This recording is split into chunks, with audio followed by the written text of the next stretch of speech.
Beautiful 100-year-old stained glass windows. We put these blinds up. They're only cheapies, but you can see if you get in close just how unbelievably revolting they are, and you can use all sorts of devices to clean them.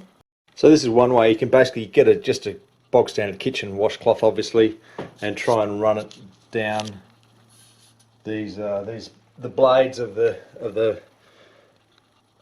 blinds, or you can use these fingers, wet them and then slide them along, but they get really dirty very quickly.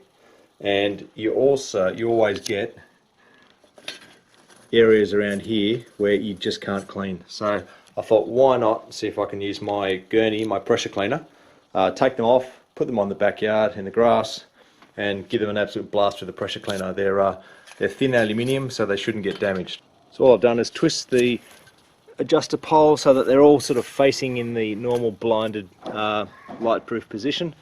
I'll rotate these ones around, dirty side out, and then give them a bit of a blast with the pressure cleaner.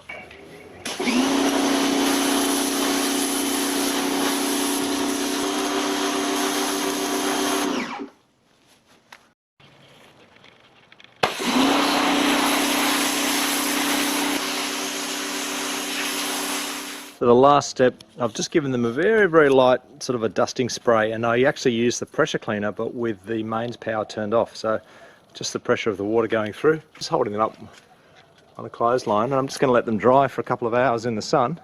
15 minutes work rather than about 2 hours. And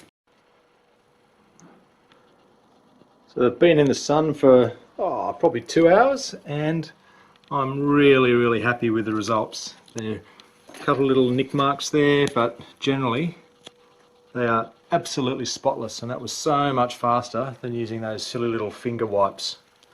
So nice little life hack to clean your Venetian blinds.